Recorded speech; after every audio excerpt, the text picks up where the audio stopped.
Okay. It says we're live, so Yep. I have to have faith that we're here and that somebody will let us know if there's a problem. Okay. Somebody's in charge out there, certainly. It can't possibly be me. I'm in charge.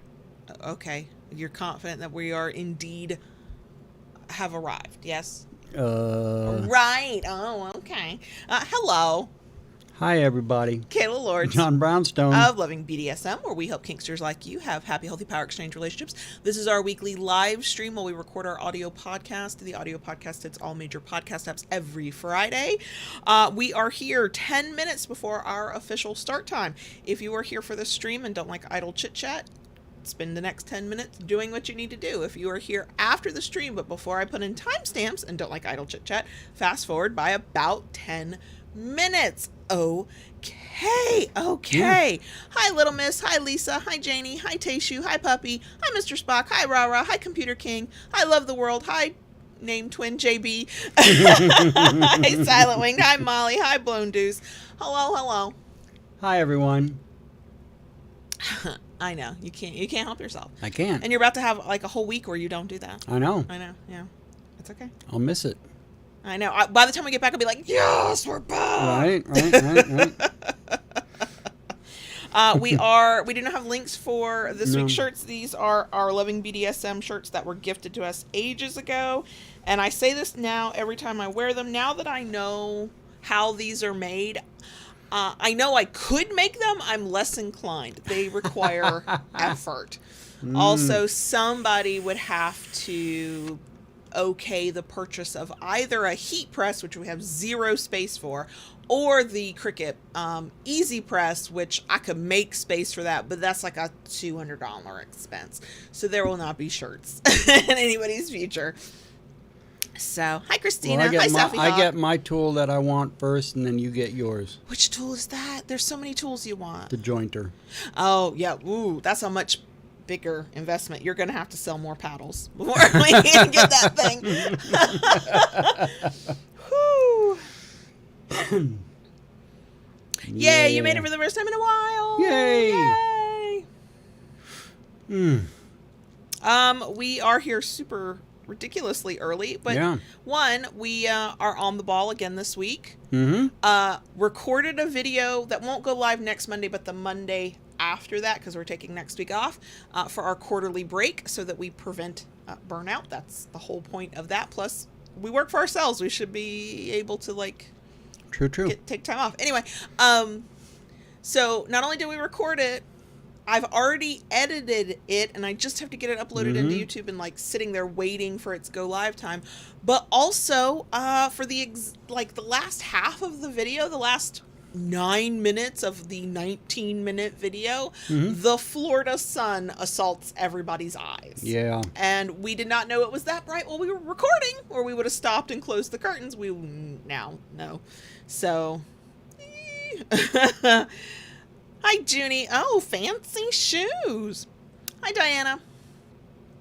So, I know that's a 3-hour time difference from us. It's morning for y'all in LA. Very cool. We did so good getting that recorded and everything. I had time to go out in the garage and prep some work for myself for this afternoon. You did some work, huh? Yeah. We're still having questions roll in for today's Q&A. That's this week's episode, by the way. So I'm checking. I also have a family member in the hospital who had an emergency appendectomy a couple of days ago, and they're still not out, even though most people can leave the next day. Yeah, I'm watching my phone very closely. She's having a bit of a rough go of things right now. This is the first hospital stay in the past. She's had several hospital stays over the past year or two. This is the first one that I'm genuinely nervous. So. Yep. It's been a bumpy road for her this time around.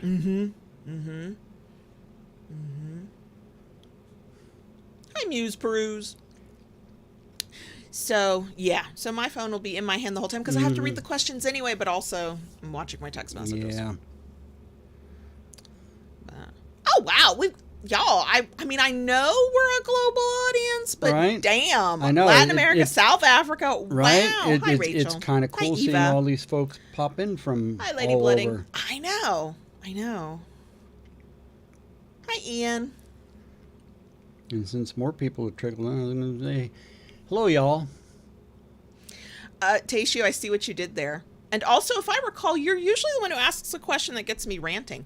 At quick glance through the questions, which I did look at the questions very carefully because I pulled links together because there were a lot of questions like, oh, we've had that discussion. Here's more than we'll do in this Q&A. I did not at first glance see anything that was definitely going to make me rant. Which if I don't rant this week, that's like 2 or 3 weeks in a row where I haven't really ranted. What is going on around here? Oh, we have a fellow Floridian. Yay! Oh, Christina's in Spain. Wow. Wow. Wow.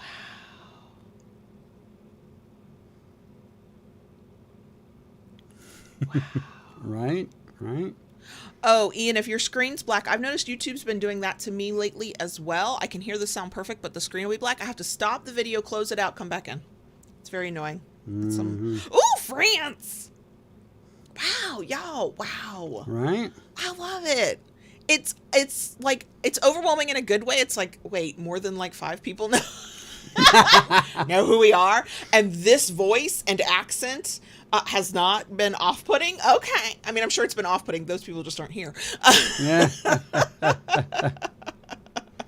Eric, I clearly need a break. I need some rest. I need to rest up and come back to like fighting mad or something. It's possible that we'll get into a discussion on some of these questions and I might start ranting, but none of them they give me thoughts of things I want to make sure people know. Communicate. Stop. I honestly don't think...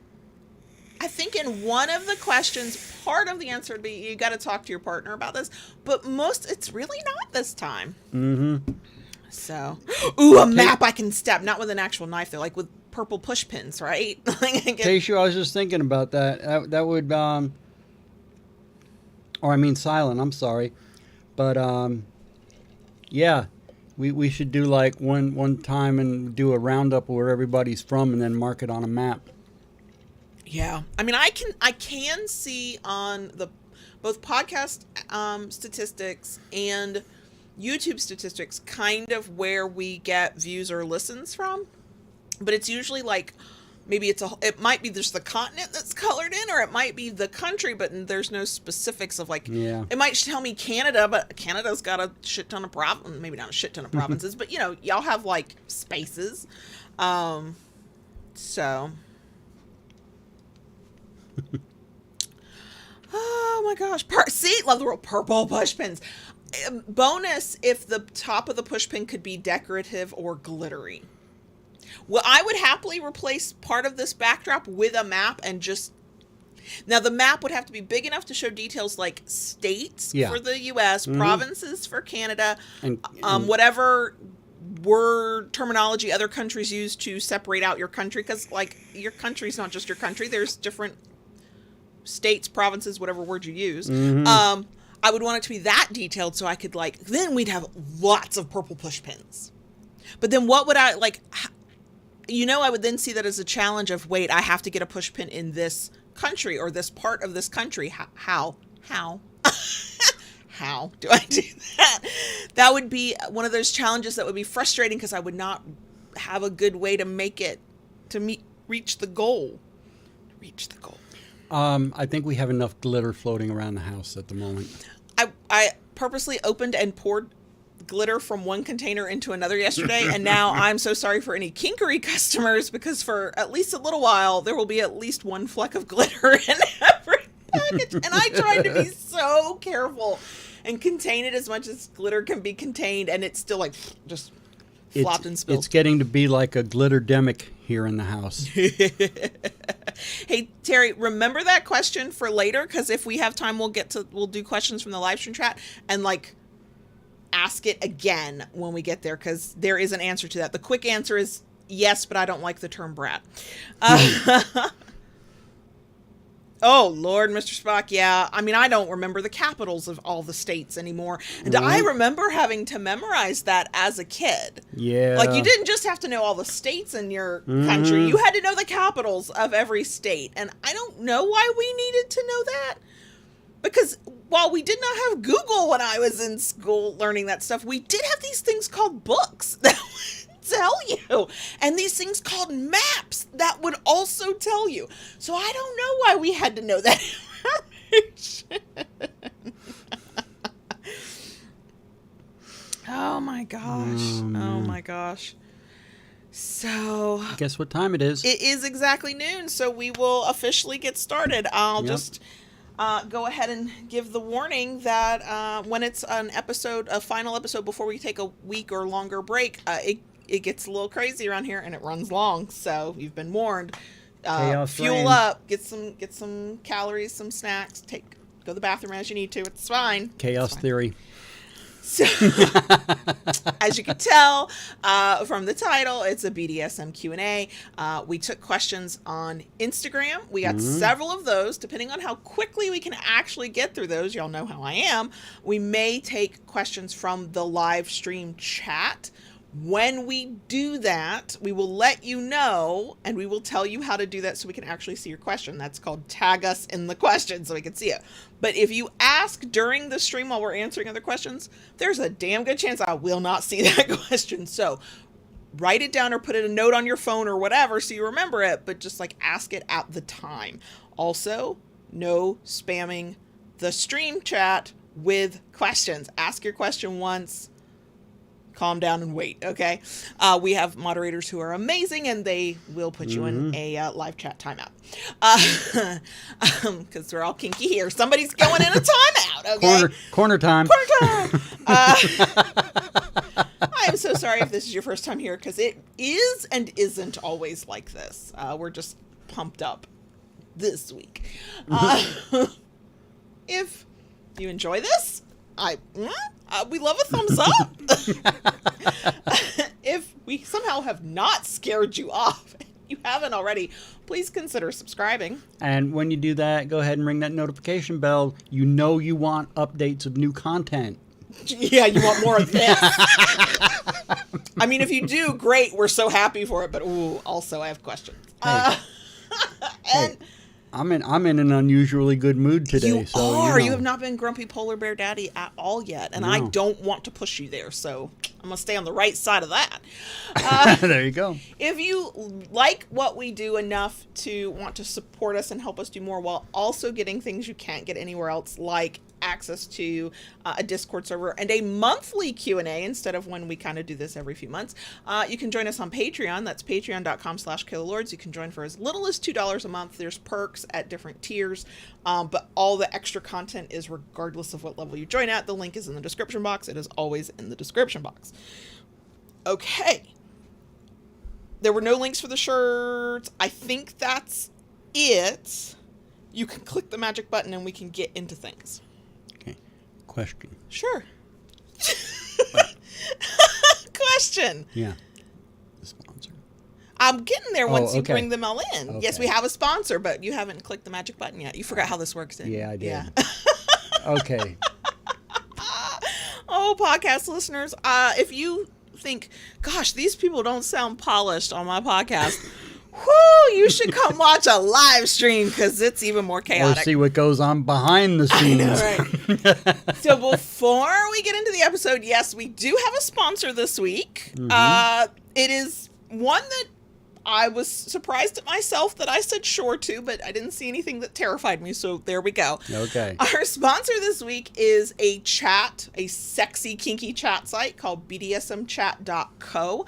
They are relaunching. Apparently they existed, then they died down, got quiet. I don't know where they went, and now they are back.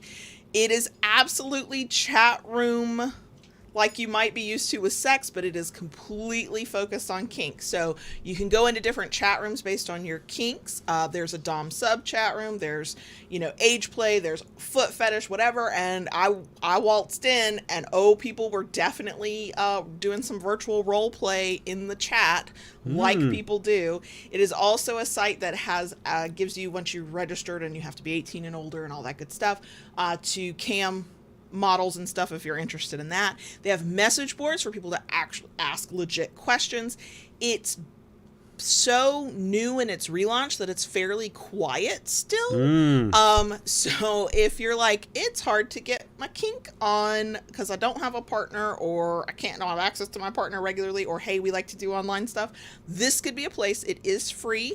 You do not have to sign up, register with all of your information. You can go in as a guest registration where you just do name and gender and make sure you're over 18 and to look around. That's how I did it. And I was like, okay, it's not my thing in the sense of virtual role play is still role play. Chatting through role play is, I did it when you and I were getting together. Yeah. And I was okay because it was the only way we could connect. But now that I don't need that, I'm definitely not into it. But I know a lot of people are. True. So this is not the site if you're like, I just want to make friends. It could be eventually, but it's really the site of I want to get my kink on. So if you are looking for that, the URL is bdsmchat.co.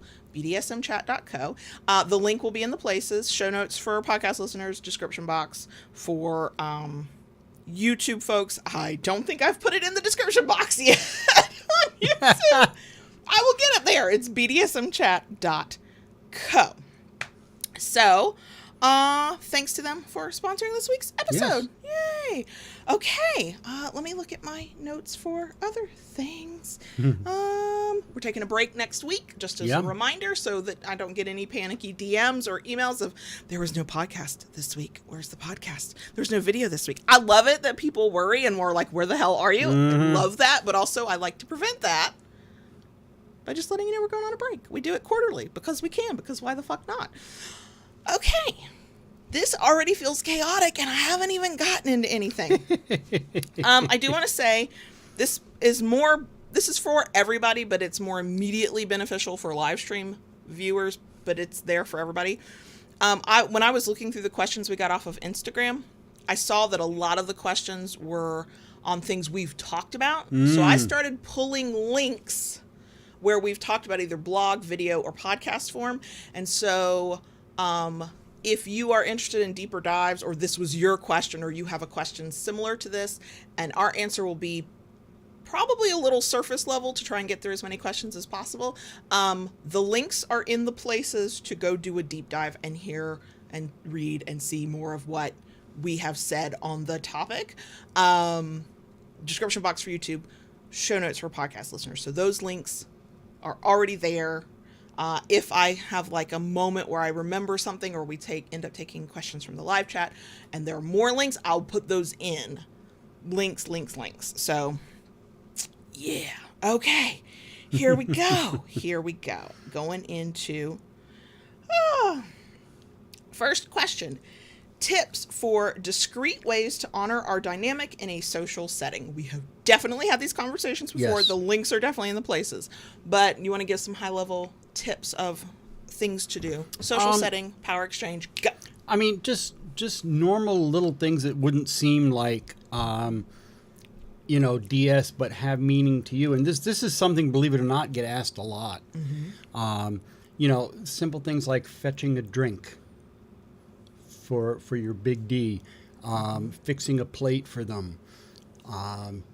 Just anything little like that can be part of the power exchange. When we're out, you have to walk on a certain side of me. Nobody would clock that as anything. No. Like it doesn't look like anything, and it only has to be meaningful to you. So correct.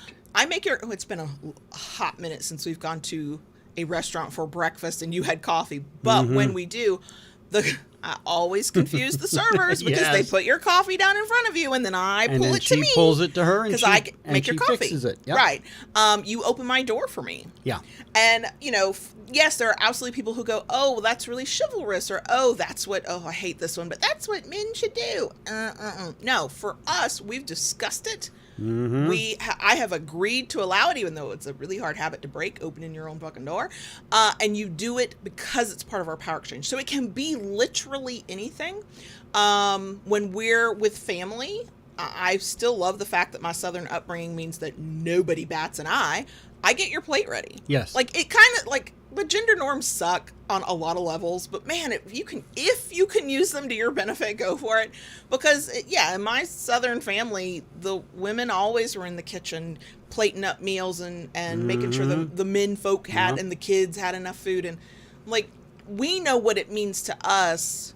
And we also teach our kids that gender norms are bullshit, but we use it to our advantage. Yeah. So just think of little things that one of you can do for another, or little ways of representing who's in charge. Like literally telling somebody which side to stand on is a power move, right?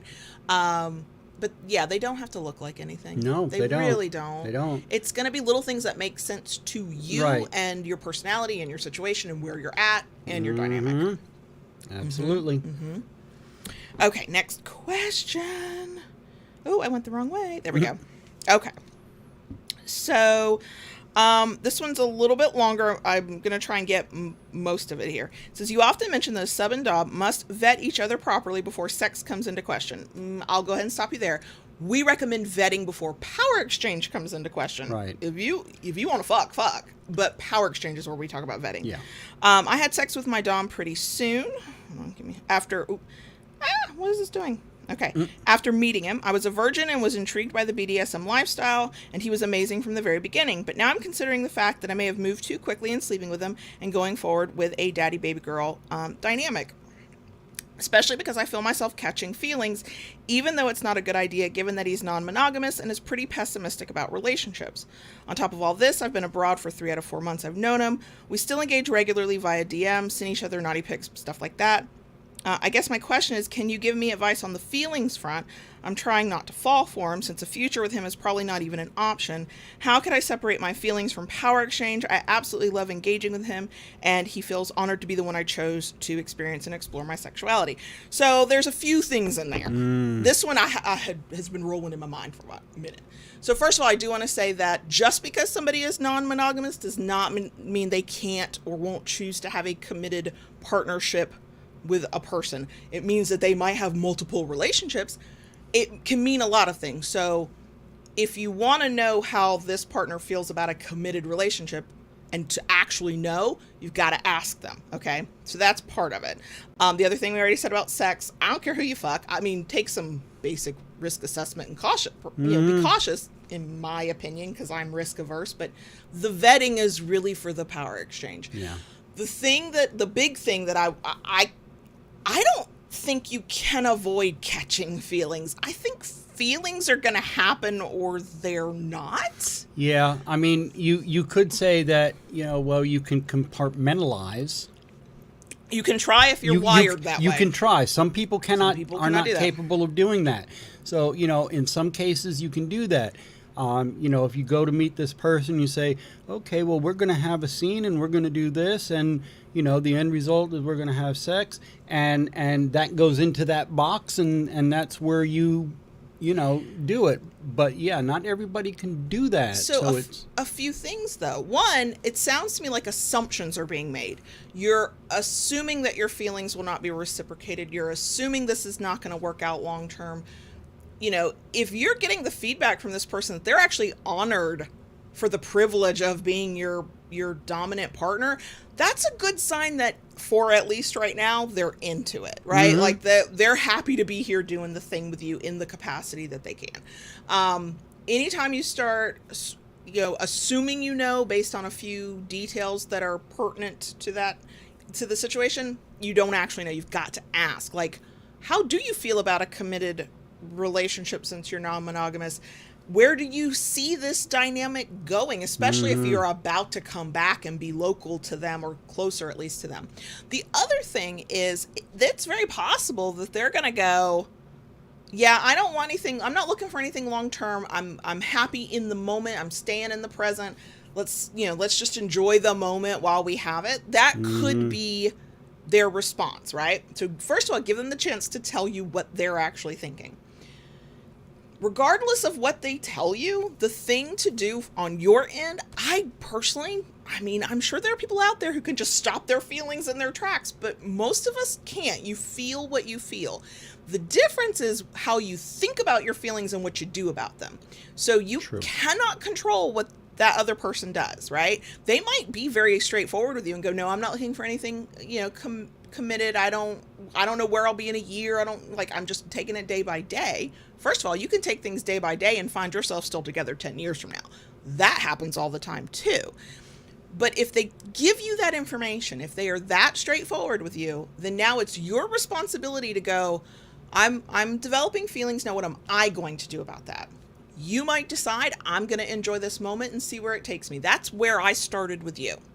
I was not ready to think about commitment and long-term. I didn't believe it could be something long-term. I was both jaded and still slightly heartbroken from the previous breakup. I did not trust good things happening to me. Yeah. I also still had that thinking of, he's going to figure out what kind of hot mess I am and he's going to head for the hills at some point. And so I enjoyed what we had. And I told myself, because I didn't think I was looking for commitment, I'm just going to take it day by day and enjoy what I've got right now. That's from a different mindset, probably, because it was a lack of trust in anything good.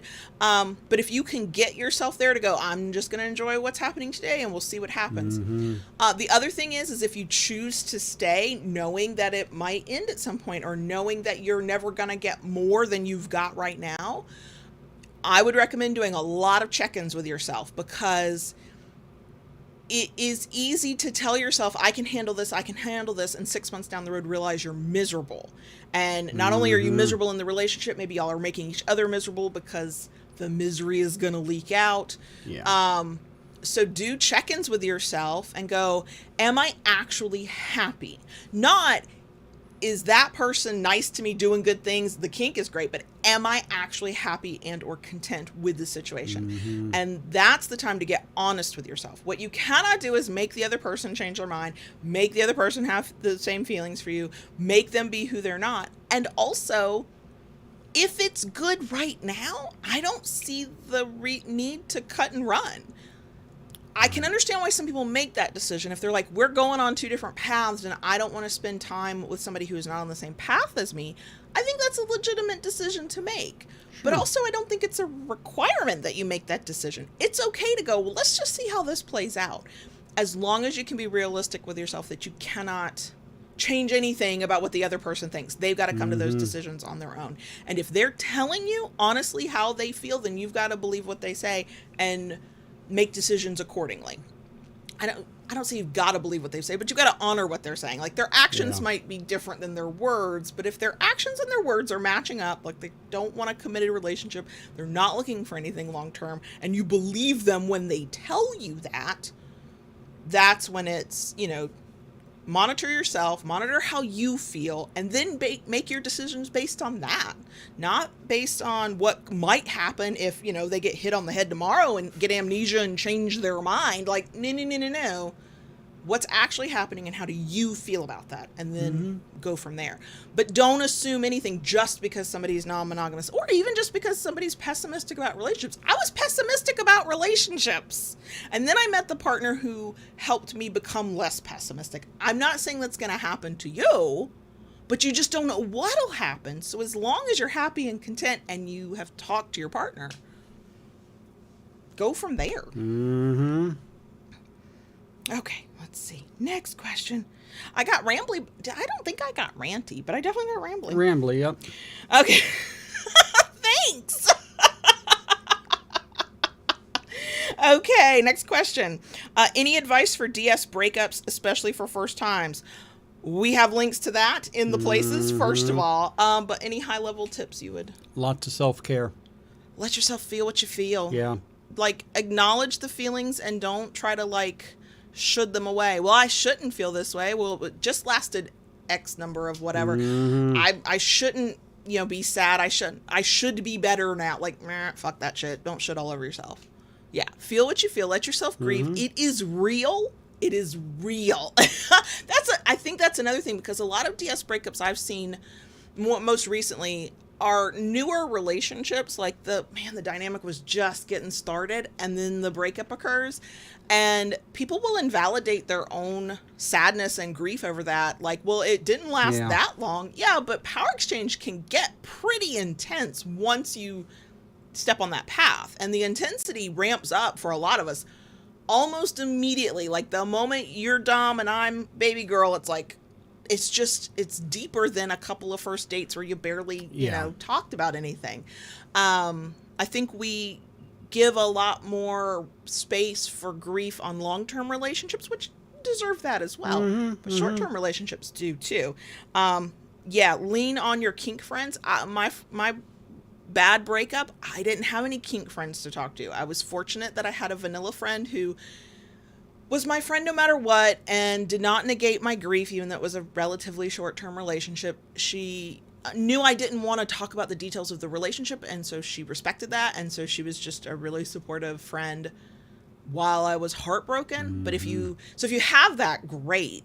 But I understand how difficult it can be when what you want to do is talk to somebody and go, but they told me what to do every day, or I depended on them for all these things. Vanilla friends don't always get it. So if you have kink friends that you can talk to your kink friends. I would also say, don't put pressure on yourself one way or the other about how quickly or not you're gonna get back into it. If you take time off, that's cool. If you negotiate a pickup play scene at the next BDSM party, that's also fine. Like, I don't think there's rules to any of it, and I think we all cope in our own way. There's no rules, and everybody reacts differently, has different feelings. So, there's no cookie cutter things. Right. But you just kind of try some different things and find what works for you. I actually answered this next question privately because they sent me more detail. It's not a question we're qualified to answer. Okay. But I want to put it out here because I want the answer to be out here. The very basic answer. Gotcha. I also want to do a PSA on questions like this with us. The question was, how do you deal with a dynamic that consists of two switches? And then they did give me more detail in a DM, but basically I had to go, we are not qualified because we are very, very firmly dom and sub. Yeah. Based on what they told me, I was like, the basic answer is you've got to talk about this with your partner, of course. But the thing I recommended was to consume content and listen to resources from people who are switches. And so this is the moment I'm going to plug Pink Kink Podcast, because both the hosts, Rara and Dara, are switches. And so even if they're not doing an episode about being a switch, the conversation's going to revolve around their different experiences. And so you'll probably get some stuff from them. So if you are a switch and you're like, but I need the switchy content, we will never satisfy that. No, we will. So, no. We recommend Pink Kink Podcast. Okay, next question. Still fairly new to DS, play sessions. How to get in the right mindset before we start. One, I've got a link about kinky mindsets that you can check out if that is your question. How do you get into the right mindset? Or how do you recommend people do it? For me, I like concocting the scene in my head. All right, what implements I'm going to be using, toys, which paddles, which, canes, crops, whatever it's going to be. I'm thinking about what is going to be used.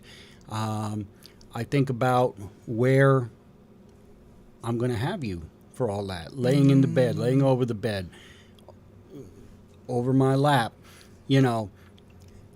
I think about those things.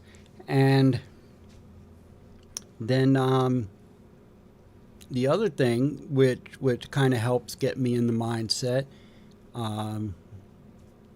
sadist that I ever am, you know, I like teasing you beforehand to build an anticipation.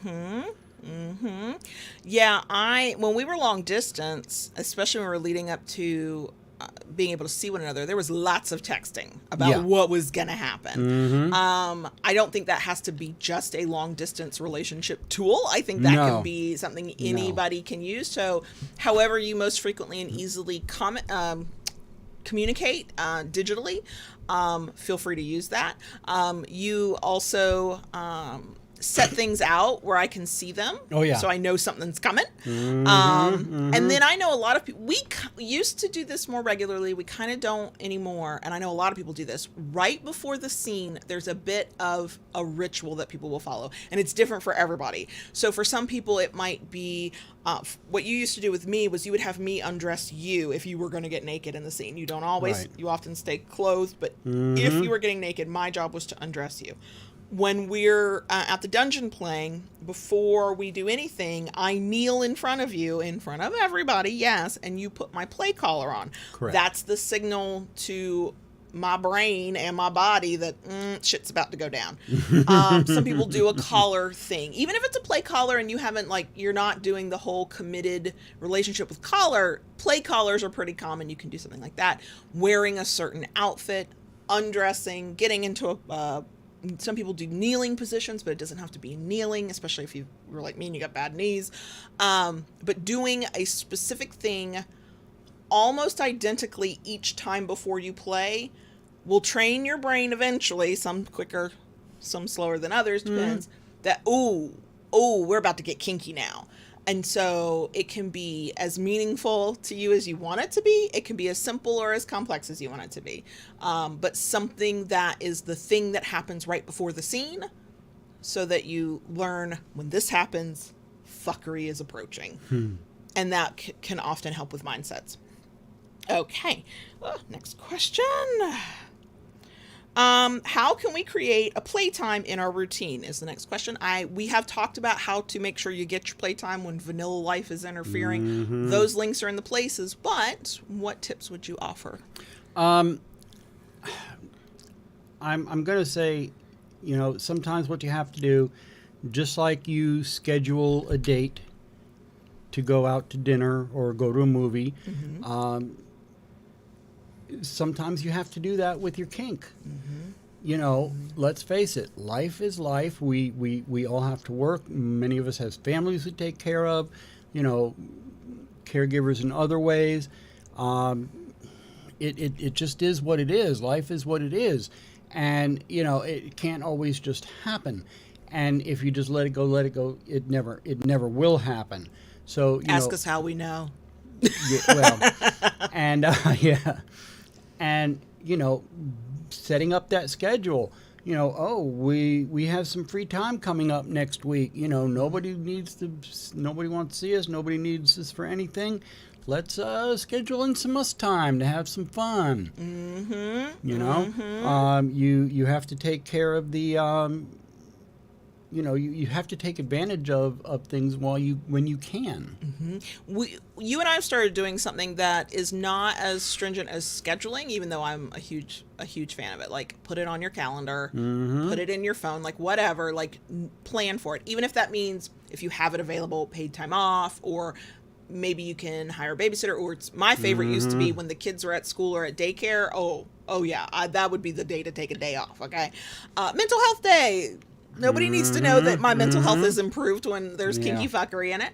I mean, for us, for a while there, we, you know, with the kids being home, we didn't have the opportunity for playtime.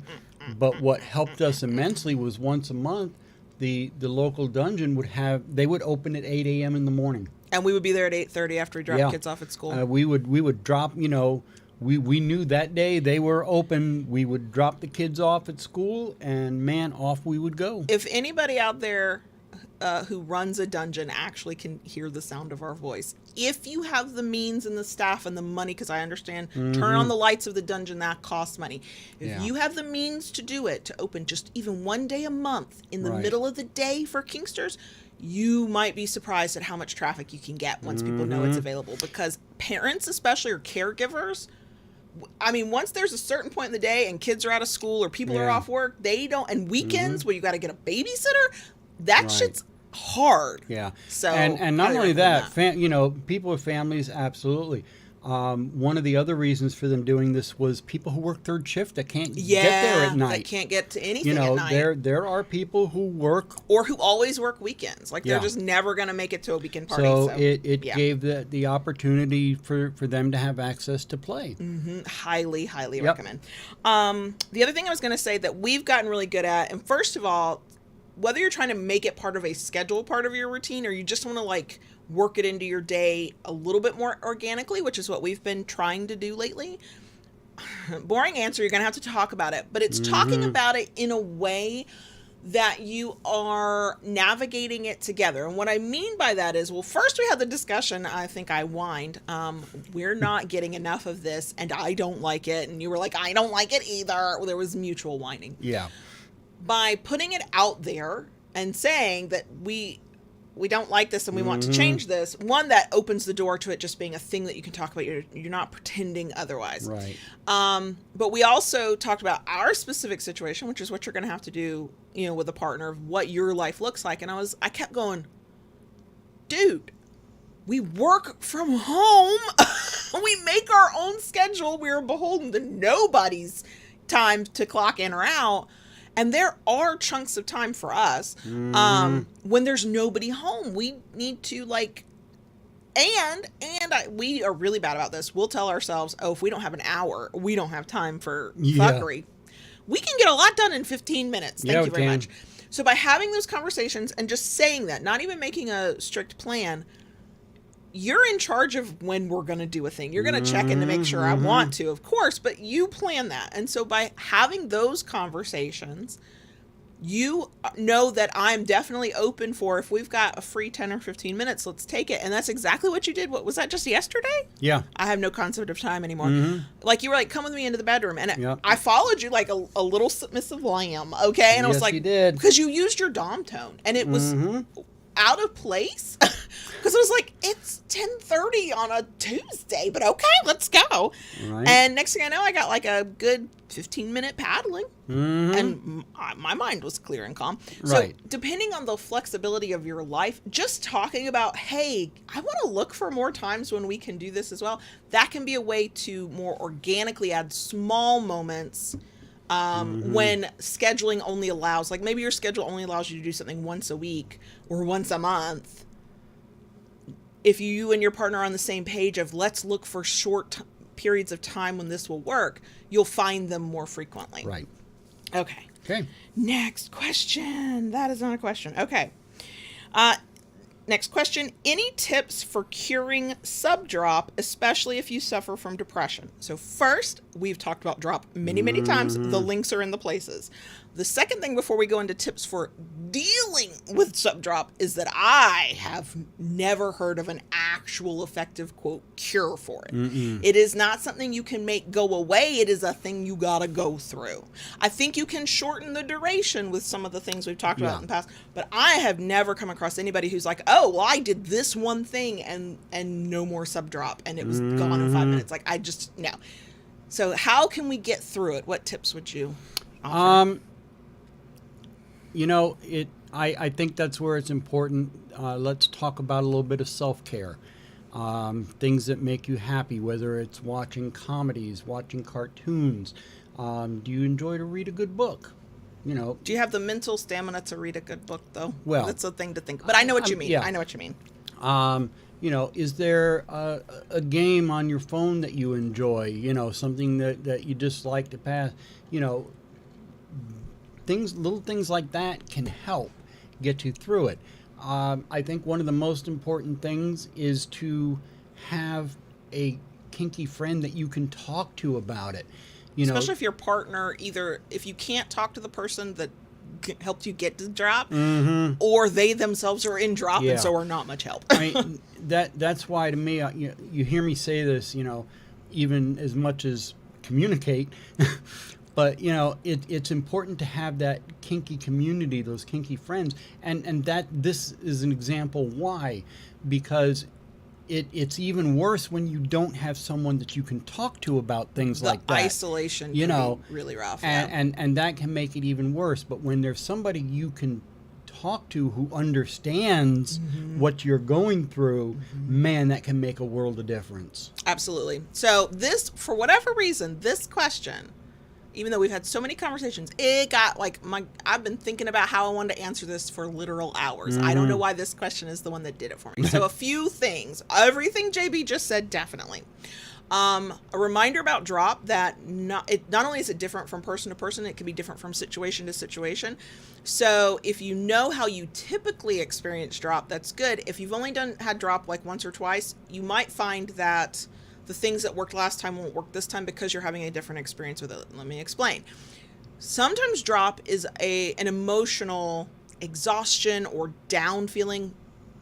Can be similar to feelings of depression. Sometimes, man, drop and depression together, that's a double whammy I don't wish on anybody. But sometimes it can be physical. I have gone through drop where I cried for 3 days straight, but could not tell you why. But also I've had drop where I thought I was getting the flu. I was like, oh my God, do I need to go to the doctor? I feel physically bad. And then I've had drop where it was both. And that is also a double whammy I would wish on nobody. So if you know how you typically experience drop, that gives you knowledge to plan for the future drop. And what I mean by that is if you know you're about to go into a situation where drop could occur. So it's not always kinky scenes in subspace. I have absolutely not gone into subspace and still had drop.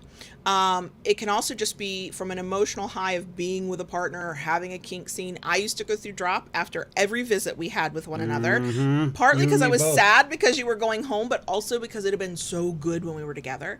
When you go to kink conventions, con drop is a thing. So drop occurs for lots of different reasons.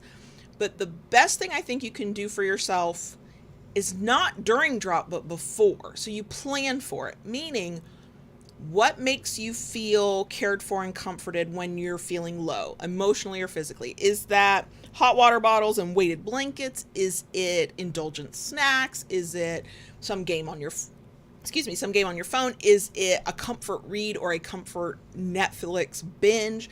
Get those things ready. The other thing is, somebody mentioned it in the live chat, aftercare. If you don't normally negotiate aftercare for yourself, it's not a thing you usually like, but you also go through serious drop, I would ask you to reconsider your lack of aftercare needs. If you usually have aftercare and also go through drop, I would say let's maybe tweak aftercare. Aftercare will not fix drop. It will not make it go away completely. It will not make it so you never have it, but it can help. Because if what you need is cuddles or warmth or to feel loved and appreciated, that can sometimes for some people minimize drop later.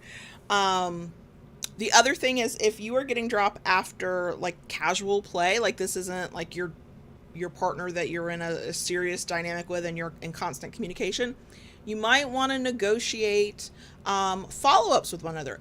In our opinion, it is good practice if you're casual partners where you just play together every once in a while. You should check up on each other a couple days after play just to make sure everything was going okay. But some people negotiate that out and go, no, I'm good. After the scene, you go your way, I'll go mine. It's fine. If you're going through drop, maybe if you know that you're going through drop consistently, maybe go, hey, could you just check up on me a couple days later? There's something about being able to talk to the person that you went through the experience with and each one or both of you going, whoo, I'm in drop right now. Yep. It's less isolating. You feel less alone. If that's not an option for you, then don't wait till you're in drop to try to have the mental strength to reach out to a kink friend. Find the kink friend that you feel comfortable with, if you have them, and go, hey, I'm about to go do a thing this weekend or tomorrow or whatever, and I might be in drop afterwards. Will you do me a favor, and will you check in on me on X day, the day after, tomorrow morning, whatever? Because when you're in drop, because it's such an emotional strain most of the time, you don't even have the energy to send that text message. But if that friend is a reliable friend and they reach out to you, now you have to respond to the text or the call or the whatever, but you have that you can count on, and that will help you out as well. So let future you think past you in preparing for what you'll need if drop occurs, so you don't have to be in the middle of the mental struggle or the physical struggle of drop, and to gather your comfort things. Food, objects, whatever, have them ready. If you don't need them, no problem. They're there for next time. But if you do need them, you've just removed a barrier to getting the comfort you need. It's already there, or it's already set up, or it's already negotiated. I don't know why that. We've had so many conversations on drop. I always go, there's something more I have to say. Yeah. Y'all, I was just trying to put my makeup on this morning. I was like, and this about drop and that about drop. Says somebody who has not gone through drop in a while, but that's because we don't get kinky very often, but whatever. Okay, I'm not bitter. Next question. Girl. I love you, Daddy. Behave yourself. I know. What does negotiation look like before a scene? So, we've talked about negotiation, links in the places for a deep dive. I do want to just say negotiation is communication. It's a conversation, but there are some things that set it apart from like a rando conversation. Yeah. So what would you say for what does negotiation look like? It's a lot of talking. It's a lot of communication. You know, let's say you want to negotiate a spanking scene. You know, there's a lot of things to work out between the two. Just for a simple spanking scene, you know, do you want it barehanded, paddles, crops, canes? You know, what type of implements are going to be used? What do you like? What ones are hard limits for you? What ones are, you know, definite ones that you love?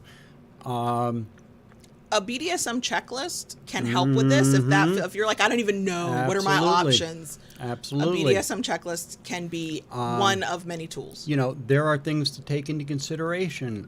Medical history for many people. Medications that people are on.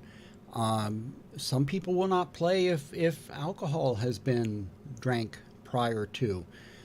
You know, so there are a lot of things that go into it. You know, as the spanky, are there places you don't want to be touched?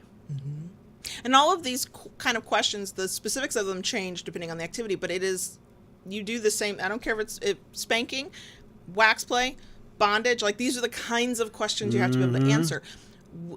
Pickup play, like you go to the dungeon, you find a person that looks like they're not, you know, awful, and you go, I like the cut of your jib there. Can we negotiate play? Whatever.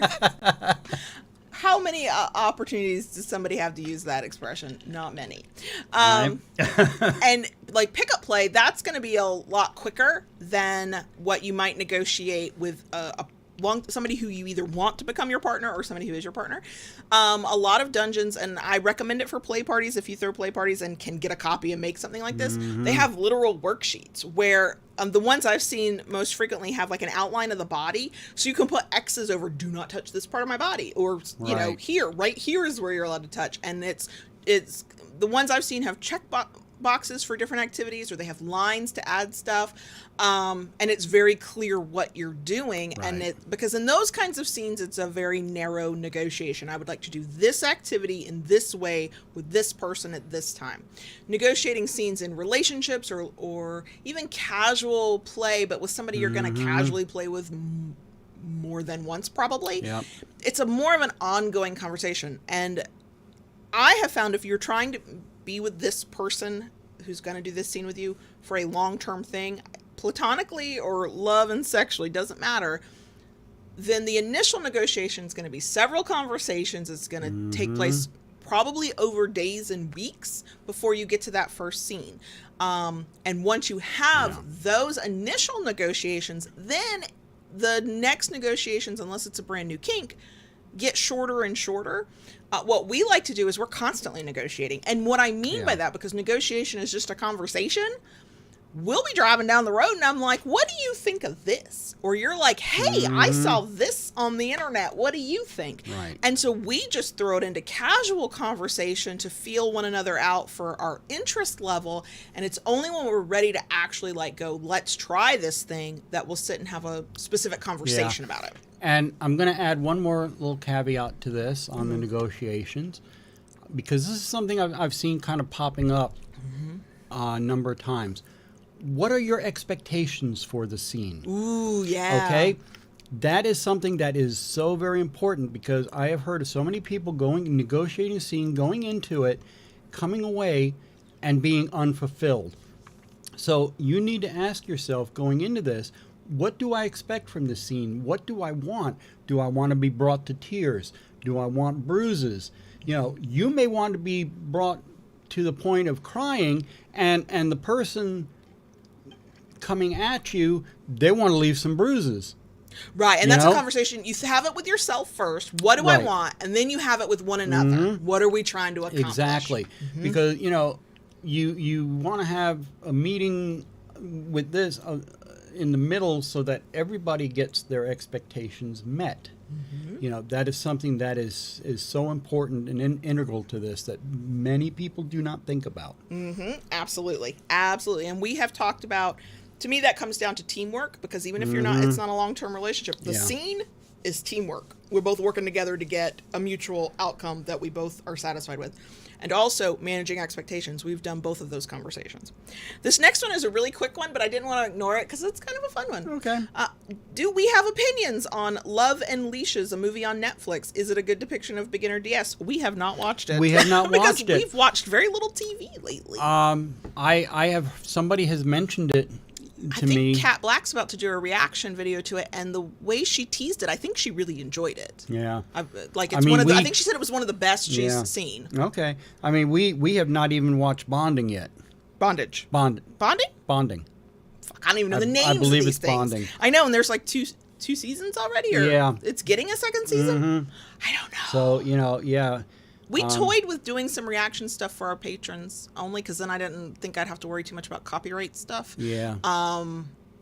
We still haven't decided. No. But no, we have not watched it. We have not watched it. So, yeah. We're boring. Next question. This one is definitely for you. Uh-oh. What are some tips for gaining confidence as a top? And I think I put a link to a similar conversation, so there's that if you want that. But what are some tips for gaining confidence as a top? I think the best thing that you can do is understand yourself, what you are looking for, and learn about what you're going to do. Mm-hmm. All right? It's kind of a confidence builder. You want, if you as a top looking to flog somebody, go to flogging workshops. Look for, there's lots of groups online. In this day and age, I would say, there's reels and YouTube videos you can watch, and practice. As if it's spanking, learn about the different parts of the body that can and cannot be spanked. Mm-hmm. It's as you gain knowledge, you build confidence. And practice. The more you practice, you'll and the more you practice, the more confident, and the better you become at what you do. And I would also say maintain some humility, because you're practicing, you're learning a thing, you don't maybe know how to do an activity, or you have not interacted with this partner yet, or whatever. Go into it knowing that there's things you don't know, and be willing to learn. That does not make you weak. That actually makes you appear more confident, because a confident person can say, I don't know, and not be afraid to show that they don't know. If your submissive partner or your bottom partner has more experience than you, has more knowledge than you, let them teach you. Yeah. Learn from them. One, you'll get inside information from the person on the receiving end. Two, that will then be knowledge and then experience when you have a scene or whatever that you can carry with you into the next experience. But yeah, the worst thing I see people do when they lack confidence is try to fake it so hard that they come off as a arrogant asshole. Yeah. Like I get the fake it till you make it. Like it could be a little off-putting for some people if you're not even pretending confidence and you're just like fumbling around. But I'll also tell you that some people find that endearing because you're being authentic. But if you're gonna go for the fake it till you make it thing, just keep a bit of humility. Stay humble. Yeah. Don't be afraid to admit that you don't know. Don't be afraid to go, oh, my bad. That didn't go the way I thought it would. Those kinds of things. And check in through, because what you're going to get, if you're doing it well, if the person on the receiving end is like, I'm enjoying this, and you check in and go, hey, where are we at? Hey, how you doing? Hey, you want me to continue? Right. And they give you positive feedback, that's going to build your confidence as well. If they give you feedback of, ooh, change this, go faster, go slower, that's not saying that you're doing anything wrong. It allows you to adjust and adapt and learn. So that will give you confidence, because if at the end of the scene or the moment, everybody's happy, that's a confidence booster as well. And don't be afraid to make mistakes. Yep. You know, mistakes are going to happen. All the years I've had in this lifestyle, I still make mistakes.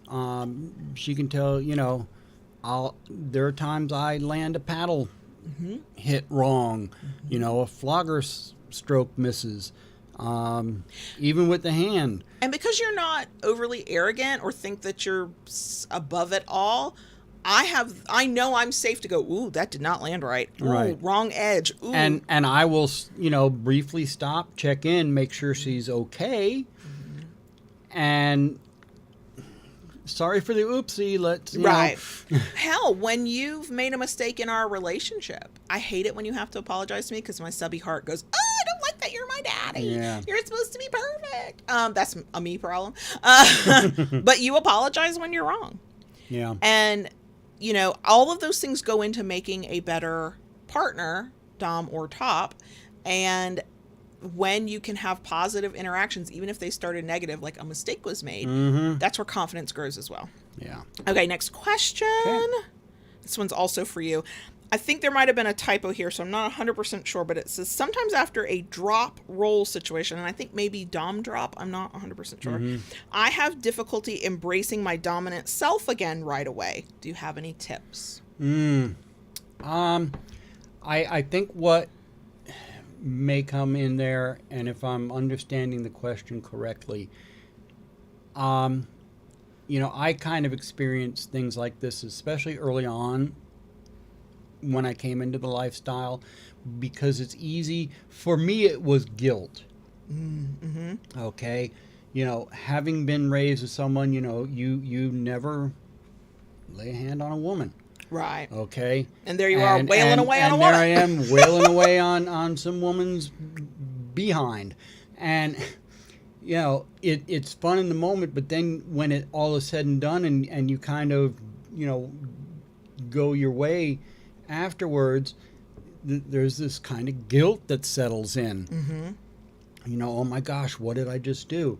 And I think that what's important there, what I found very helpful, even when Kayla and I got together, you know, after a scene, she would tell me how wonderful it was, and she enjoyed the things that I did, and it made her feel good, and this and that, you know, and that kind of boosts you up and gives you that little nudge that you need when those negative feelings kind of creep in. And it's okay as a dominant to need reassurance. So if you're having these feelings and you're not already, please talk to your partner about it. It might be that you need a little bit of affirmation after a scene, or you need aftercare. There's a really, I mean, doms need and deserve, tops as well, aftercare after a scene. Aftercare will look different, and it will come at a different time, because typically aftercare for a submissive or bottom is literally like, they just had bodily harm done to them. Let's make sure they're okay. Or they're so deep in subspace they cannot speak or move. Let's wait for them to come back to themselves. Doms and tops, it might be delayed. The aftercare might come from a friend if you needed it immediately, but when a submissive is back to themselves and can function again, aftercare might look like, you know, sitting quietly, holding your hand, telling you how great it was, giving you a big old hug, like depending on the dynamic between the people. But you've got to talk to your partner if you're not already, and see what they can do that might help you as well. And I mean, sometimes it comes down to, even as a dom, like for me, my love language is physical touch. I'm okay with cuddles and hugs afterwards, you know, because that's something that speaks to me. Yeah, I'm not a fan of, and I think it only harms the dominance, but I'm not a fan of the stoic, stony silence, suffer in silence thing. I don't think it makes you more dominant to not express what you need, but I think that, I'm not saying that this person is having this, but I know that it happens. I don't think it's helpful or healthy if a dominant's walking around going, well, I can never admit that I need a hug from a submissive or a bottom. I can never admit that I'm a little loopy in my mind. Like, yeah, you can. Yeah, you can. It goes back to, depending on the dynamic we're talking about, it's a teamwork thing. Yeah. And we talked about this in the teamwork episode. Teamwork applies to the power exchange relationship, long-term dom sub. In its own way, it applies to pickup scenes and casual play. The teamwork aspect is we're both trying to accomplish a goal here, and the goal is whatever happens in the scene, and then we are happy, satisfied, and content on the other side. And so the teamwork part comes in of, if one of us walks away from that scene going, it was good, but, or, oh, drop was bad and I had no support, then did you actually accomplish the goal you set as a team, right? Like, there can be tweaks to what each person, long-term or not, can do for one another that helps accomplish that goal. And if you are consistently struggling with getting back into your mindset, or feeling your dom or sub self after drop, or just after something intense, look for ways to get what you need. And the first part of that is always, you're going to have to say something. You're going to have to say something. And if it's with a long-term partner, that's going to be easier. That's somebody that hopefully you're confiding in anyway. If it's more of a casual thing, it might be the casual partner, it might be your friends, but you need support. You need somebody to, be there for you, and that's okay. So those were all the questions we got from Instagram, and we've got a little bit of time. So we'll take some questions from live chat. Okay. I know there's a delay. Poor podcast listeners, you're like, there's no fucking delay for me. I know. Yeah. The live stream there is. To ask a question in the live chat, you need to tag us so it highlights the question and we see it. At Loving BDSM, type your question out in live chat on YouTube. And we will try to answer a few of them, depending on if anybody gets me ranting, that might cut down how many we can answer, right? Because we can't stay here all afternoon. And I will remind anybody who's watching us on stream, or podcast listeners who are like, I wish I could ask questions. There are two other opportunities where we regularly take questions. We do a Friday night live stream on YouTube once a month. The next one will be March, is that 24th? Let me look at a calendar. March 25th, I'm sorry, where we do take some questions there as well. And then if you join us as a kinky patron on Patreon, we do a monthly Q&A there. We just did that. That's always the first Saturday of the month. So if you're like, but I have questions all the time, those are times that you can catch us if this is if this time that we're doing this did not work for you, or whatever. And if you ever need a reason to follow us at that handle I fucking hate over on Instagram, this is one of them, because that's where we most consistently ask for questions, because they come to me in a very organized way and I can see them most easily. So, okay, we have a question. Yep. Is it cookies? I'm going to call it cookies till you tell me how to say your name properly. Okay, so what would you say to someone who desires a BDSM lifestyle, but their wife doesn't understand the lifestyle at all? So it's tough. Yeah. You've gone through it on the worst side of it. Yes. You are no longer with that partner. No. So if they don't understand it, but they're willing to learn, that's different than what you went through, which is they didn't understand it and they shamed you to hell and back. Yeah. And then when they did find out, years later after the divorce, you and I were about to be married and they found out that was unpleasant. They then worried for your soul on Facebook. It was great. So if we're talking about I don't get it at all, but I'm not being mean and awful and shamey about it, first of all, you're working from a better place. The thing to do is to figure out and to learn how to talk about it so that they are at least hopefully open to listening and maybe learning if they have some interest in it. So the other thing is you cannot make your partner be into it if they're not. But you can give them opportunities to go figure out, either with your help or on their own, if they're into it. Right. The first thing we always I've started recommending all the time for lots of situations, this one's especially, is to read the book Tongue Tied by Stella Harris. It's a book entirely devoted to how to communicate your desires and what you want. It's not just about kink, it's about sex as well. Because half the battle is figuring out how to say it to hopes that your partner can receive it. If they're open to the book, and it does come in audio book, ebook, paperback, like any form of book you want.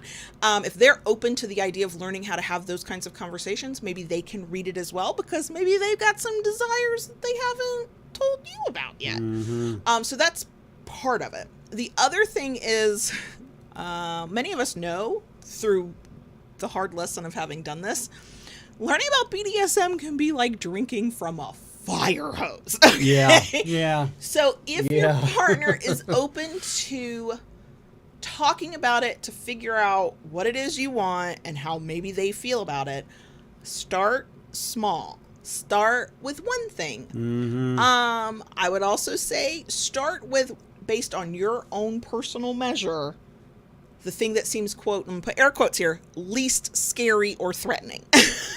Based on your relationship with that person. Start with the one that you think might have some mutual interest. Spanking is a huge gateway kink for that reason. A lot of people are like, yeah, spank me during rough sex. That's great. And that can be the thing that leads you into either impact play or dom sub or whatever. But keep it simple in the beginning. Keep it very simple. Small baby steps. And be prepared to have the same conversation multiple times in different ways. And then give your partner space. Like, share some resources that you feel like won't be too overwhelming. Like, I would never say share our entire archive with a brand new person who doesn't even know how they feel about kink. We would be overwhelming. But if there's like a podcast episode or a blog post or a whatever that you think explains the thing you're trying to share better than you can, share that one resource with them. And then back off and give them time to digest, come up with their own questions, figure out how they feel. There you go. Okay. And the questions are coming fast and furious. I'm scrolling, y'all. I'm scrolling. So Sir Daddy Scarface asked, what are signs of dom drop? You know, it's kind of the same thing in some ways, like sub drop. You know, you can feel lethargy, tired. I know for me, one of the things for drop can and has been guilt. So, you know, it's... But you've also had the physical achiness and... I tend to get physically achy sometimes, you know, almost like I have a bug or a flu or something coming on. So, you know, it's different for everybody. Those are kind of the things that I experience. The way I've seen it described, nothing's universal, but almost universally, is it's a low feeling, however that feels for you, that's different from your typical mood.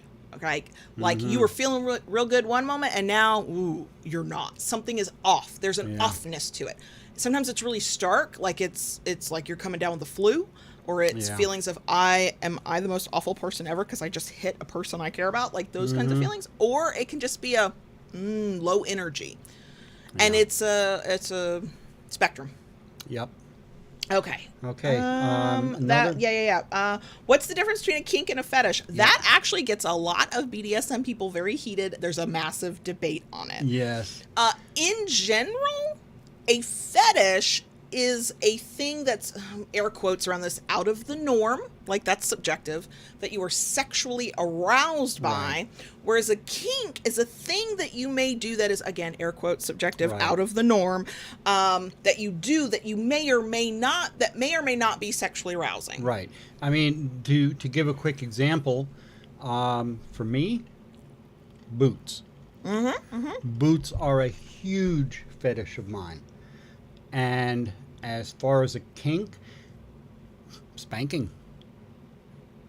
Yeah. Okay? Because to me, spanking is not something that is sexualized. it can be, but it not in... And it doesn't have to be. Like, some people are into spanking because they like the sensation and they don't get aroused by it. Correct. A fetish, there's arousal. It might be that you get aroused by the thing. It might be that you cannot become aroused or get off without the thing, or something about that thing gets you off. Whereas kink might overlap. There's a Venn diagram where things that are fetishes are also kinks, and you can call something your fetish and it be your kink. You can call it your kink, and it not, like, it goes back and forth. That's why there's debate on the difference. But the most succinct definition I've heard that I tend to agree with is that the fetish is sexually arousing, and it can be an object. It can be a thing that you don't even have to use, you just look at, where a kink tends to be an activity, not always, but tends to be, and also does not have to be sexually arousing. So, and yes, there is overlap. Yeah. Okay, so question, and Davey, I'm happy to answer this because I think people don't always know how the sausage is made. Did we have to market our videos when we first started due to the taboo nature, or do birds of a feather flock together? So here's the thing, when you talk about BDSM sex, hell, you're just an LGBTQ community member, just living your life, being your LGBTQ self on the internet, which I don't always classify us under that, although you're definitely not straight. But BDSM falls in this umbrella as well, where you can't, quote, market. And when I say market, I can't buy ads to promote this. Facebook won't let me, Instagram won't let me, YouTube demonetizes us all the time. The algorithms don't love to promote adult content. I will not get into the debate here about shadow banning and stuff. Yes, I've experienced what I would call a shadow ban, but I've also just not been making the algorithm happy. I've also lived moments where our adult content did make an algorithm on a platform happy. It's all complicated, but the marketing is, there almost isn't any, especially because you can't buy ads. So you create your content, you try to use best practices for content creation. I will not get into those weeds here because that'll be boring for most people. So that maybe the right people find you when they're searching. They go to YouTube and maybe they type in BDSM or they type in Dom Sub. And hopefully I've used the tools that everybody has access to be found. And then it's my job, our job, to create compelling enough content that people watch or listen or come back, because that sends signals to the platform that, hey, you're there. Then there is, being on social media and hoping people find you, and talking about the fact that you do the thing you do. Our best friend has been Google search, mostly through our website, but on our website you can get to everything we do. So the marketing is, you have to go be out there and be findable. But to throw money at it, especially when you're in the beginning, is not going to happen. You can buy sponsorships on other people's podcasts. You can collaborate with other kink content creators and get on each other's platforms. You can do that, and that's a form of marketing. We don't do that because I have social anxiety. So what we've done is just create the content consistently, use the tools available to us, and hope people find us, and then when they find us, that they like us. There. Okay, scrolling. Let's see. Okay. Diana says, I met someone great who I can connect with on my level. However, we are excited to try our favorite kinks together, but I think there might be a typo here. Would be appropriate to time our different play during sessions. Ooh.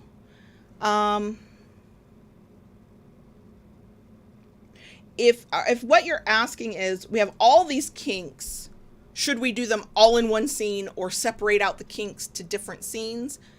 In the beginning, when you're just getting to know one another, stick with one, maybe two kinks at a time per scene. As you become more confident and more relaxed in that, then you can add other elements in, try different things. And that can be a really fast-paced thing. Like the first time you and I scened together, you spanked me.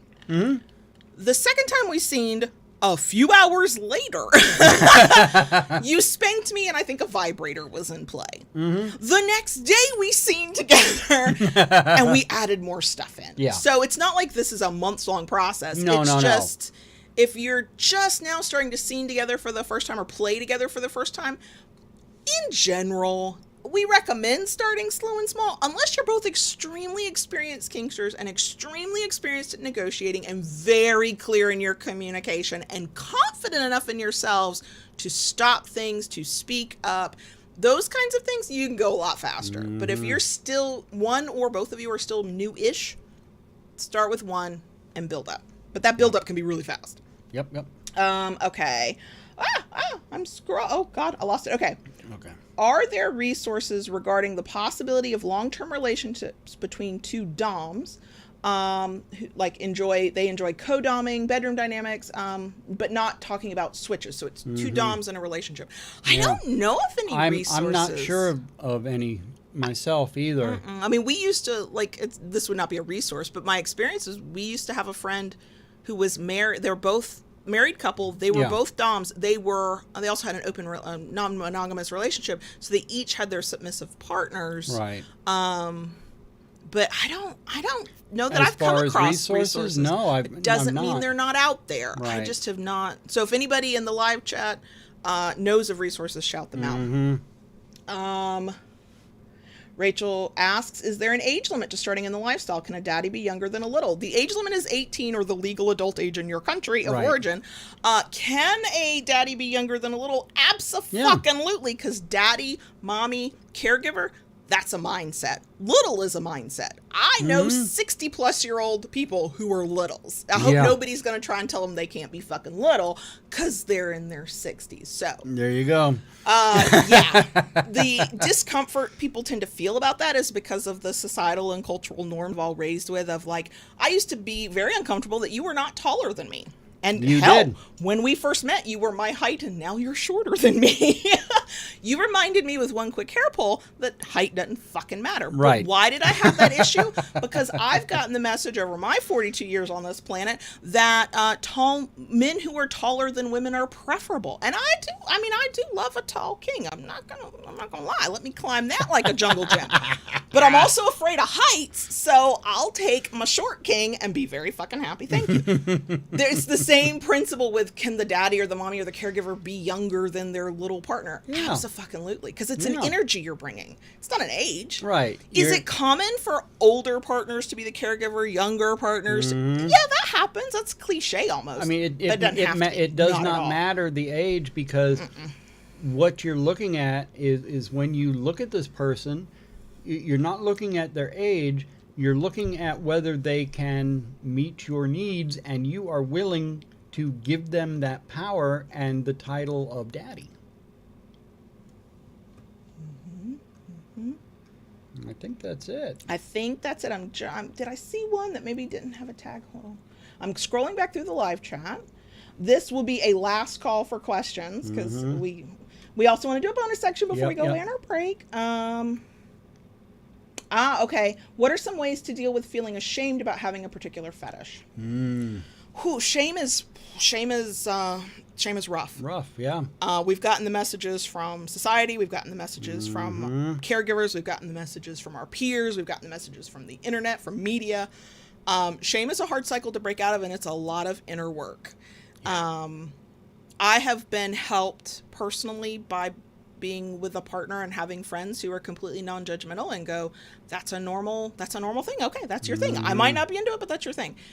But I've also done a lot of inner work and worked on myself. Yeah. Not everybody agrees, but I love me some Brene Brown on on reading about shame and vulnerability, or listening to, she's got multiple podcasts. So if you're looking for somebody who speaks on it eloquently, highly recommend. If you can read all the resources or listen to all the resources and you have a supportive partner and it's still not enough, a kink-friendly therapist, if that's something you have access to, highly recommend. Because shame is difficult. Yeah, it's so deep-rooted in too many of us for different reasons. I was lucky, and I've told this story before, early on in coming into the lifestyle. I had a submissive masochist explain to me what pain meant to her. and that went a long way for me to get past the bulk of the guilt. Yeah.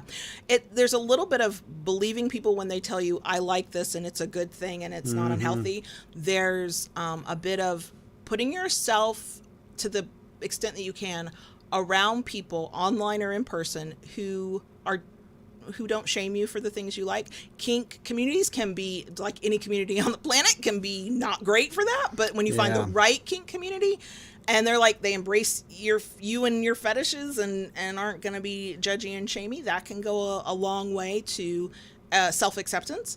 Shame is a hard thing to overcome. If and when you can overcome it, it is very liberating. I've become a lot more confident in the past 10 years as I've embraced my submissive side and my kinks. And I'm sorry, I have to cough. And so there's also a time factor. It's going to take time. It didn't, the deep embedded shame did not happen overnight. So making it go away will not happen overnight either. Yeah. Thank you, Davey Elise, for that super chat. We appreciate it. Ooh, and there's a unicorn. Another question. What point in a new vanilla relationship should you talk about DS desires? I seem to be doing it too soon, making the person think I'm only looking for sex. So part of me wants to say, let the trash take itself out, or let people self-select out, right? Like if your DS desires are inherent to who you are and it's going to be a necessary part of your relationship, it's better to have people nope out now, right? Even with their misconceptions about what it is, than for you to get deep, point it out to them, go, here's what I need, and then have them nope out when there's feelings involved. There's feels involved. That being said, is it easier to explain our DS desires, that they're not all about sex, blah, blah, blah, to somebody that we've formed a connection with? Because then they're more apt to listen to us and to hear us and to deep dive with us. There's no right answer. So my personality is, I put it out. I'm not that I'm looking, but I put it out there and I let people self-select out. Even if they have assumptions about what it is and those assumptions are wrong, that means I don't have to educate you because you've already noped out. I'm happy to be approached by somebody who maybe they've never even been a dom. Well, no, I need somebody who knows what they're doing. But somebody who gets it, and I don't have to do all the educating with, and I don't have to explain myself to just go, don't look at me like I'm a crazy person. This is a legit, meh. If you don't mind being an educator as well as a kinkster in a relationship, then maybe you wait until you see if there's a actual connection, and then that it's worth your time and effort and energy to educate them and see if they want to go along on this journey. Yeah. But that's a personal decision. I don't think there's any right way to do that. No. No. And Cookies, thank you for the super chat, and it's a peach, which of course is a butt. I love the peach emoji. Thank you both. So yeah, I mean, it's, of course, people get into vanilla relationships all the time and bring that partner along with them on this journey, and that partner embraces it. But also there's stories of people who are like, nah, I'm not interested. I'm vanilla. And they either, the kinky partner either has to make the decision, am I going to stay with this person because there's a connection but not get the kink that I need? Or am I going to break up with a person I genuinely like, but because this need is so important? It's none of it's easy, and there's no single right answer. But if you feel like there were some connections that could have been really good, and maybe with time they would have listened to you and you would have liked to have explored that, then that becomes a personal decision to maybe hold off a few dates before you talk about it. But if power exchange is an inherent part of your identity and or absolute need in a relationship, I say lead with that. Let them nope out, because now that's fewer people to weed through. Yep. So, yep. Okay. Yep. I do not see any other questions coming through, so we're gonna stop. Yep. Yep. Okay. Yeah. And we are going to do a bonus section. And thank y'all for your questions, and thank you for your time and attention. And bonus section is coming Some good questions. Now, there were some good questions, and I don't think I ranted. I rambled because that's what I do. Yeah. But also, I feel like we answered more than we usually do. Like, we got through them like that. feel like we're on a roll. Yeah. So now we got to go into the bonus section. Dun, dun. Dun, dun. Okay. So are we good? I don't know. I'll pretend. Oh, okay. Yeah. All right. Keep it kinky, y'all. We will not see you next week. No, we won't. See you in 2 weeks. Dottie. Yes, baby girl. Can I talk to the crickets, please? You know, I could be mean. And I could be, he says. And, you know, say, no, you can't talk to the crickets.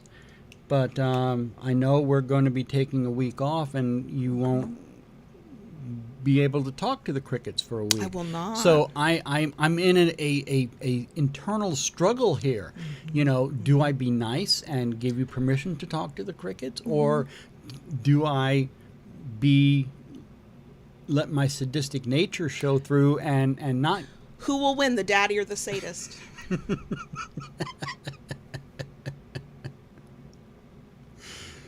It's a toss of the dice. You just don't know. Mm-hmm. Well, you know, it's been a coin. It could land either way, heads or tails. May the odds be forever in your favor. That's right. Yeah.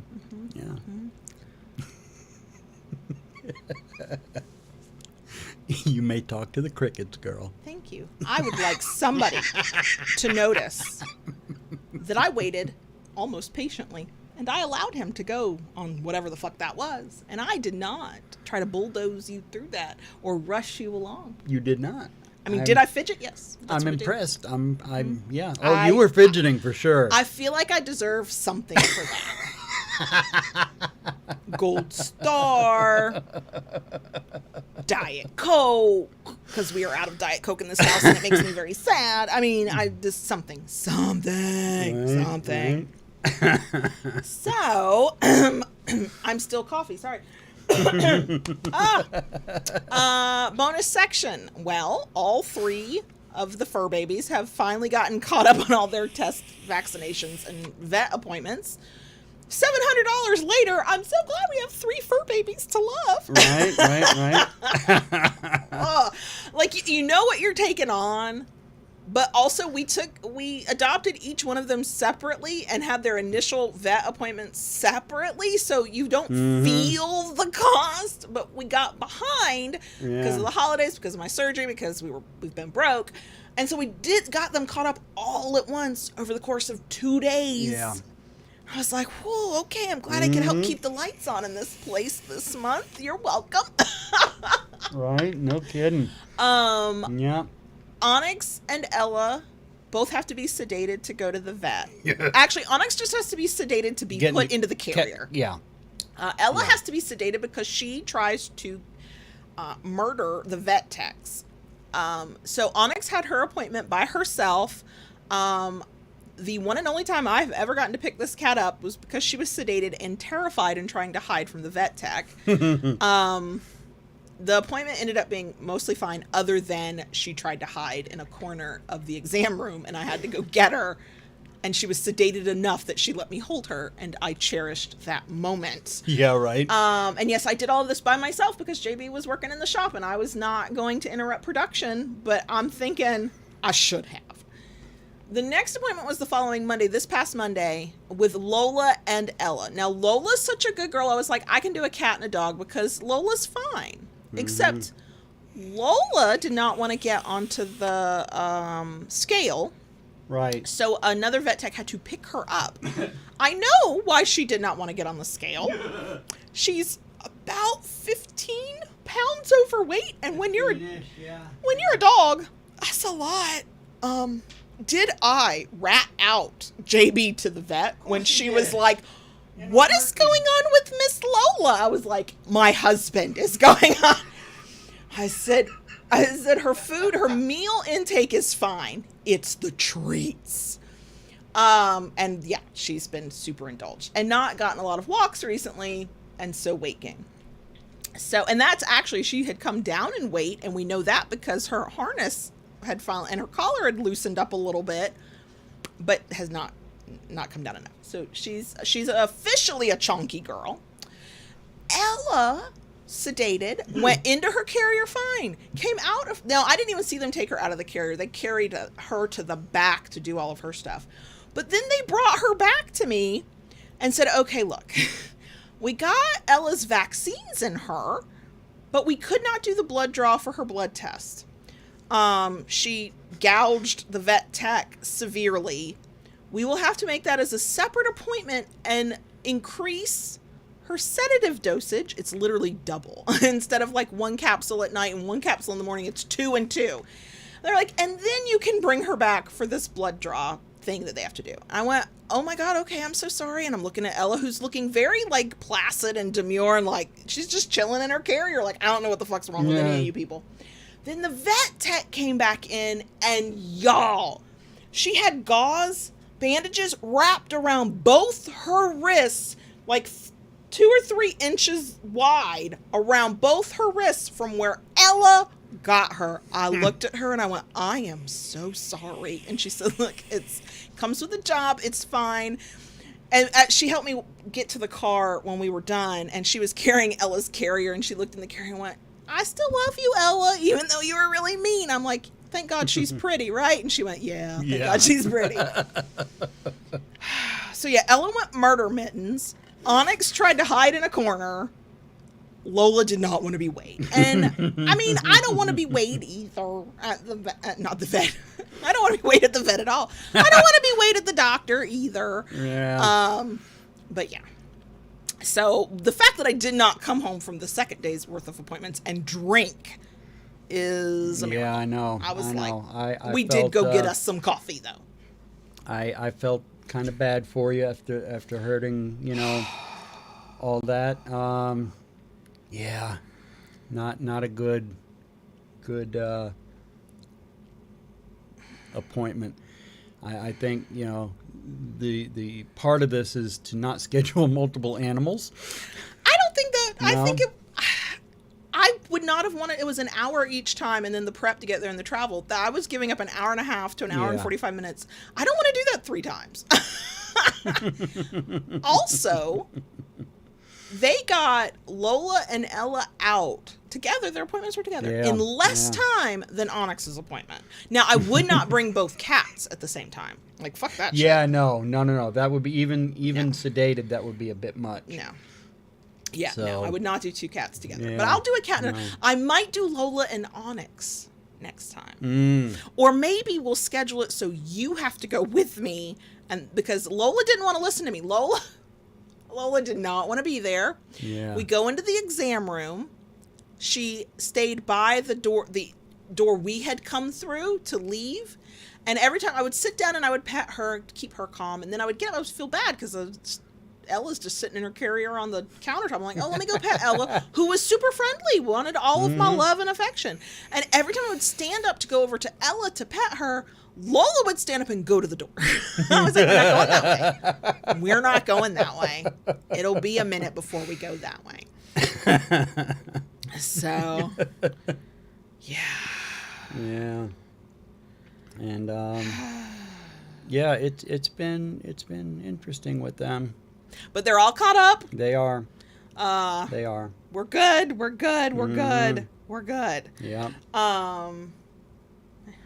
That's been the bulk of my past few days. But you did kind of get a reward for it all yesterday. I got spanking. You did. That was nice. You did. It was kind of nice. I had actually read a blog that turned you on. Yeah. It was about a spanking. Okay. I'll take it however and I was get it. like, ooh, I got an itch, and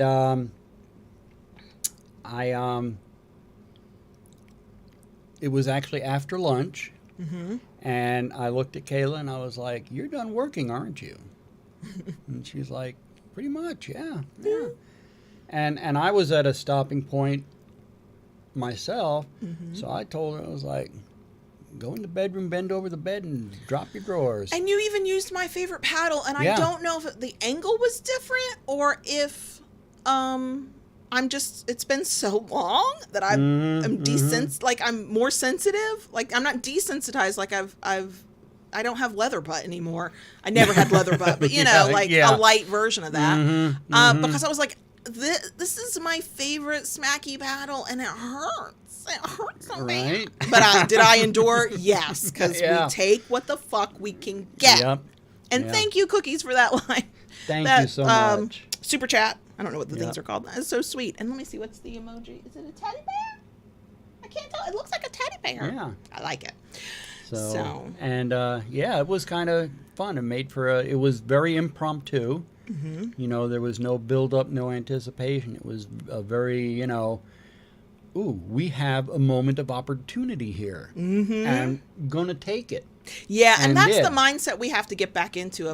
We see an opportunity. Now, it's hard when you're navigating two people's mindsets and moods because had I been in a different place mentally or emotionally, it wouldn't have worked. But I was like, I will follow along this mystery Dom voice moment. Okay, because I didn't know what you planned. When the moment I heard the voice, I knew something was planned, but I had no idea. And that's a freedom you get in long-term power exchange where you know what my limits are. Yeah. You know what I'm into, what I like, what I don't like. So you don't have to stop and ask me every time. The difference, though, is I have to speak up if it's the wrong time for me. Like, you can surprise me with kink scenes as long as they're within my limits, and that's what you do. Yeah. But if something's going on with me that I haven't previously communicated with you, I have to say something if I can't do that scene. Mm-hmm. So. True. So. Yeah. Yeah, and I'm kind of spring has definitely sprung here in Florida, and I'm gearing up. The weather doesn't know what the fuck it wants to do. Well, that's true. That's true. And I'm gearing up for some serious yard work here soon. Yeah, you had to buy all the this citrus something and this citrus weed fertilizer. Killer Our orange tree. I don't know if you looked at it. No, it is ready to just burst out in flower. We haven't finished the oranges from this growing season. I know. We did have delicious fresh squeezed orange juice. Yes.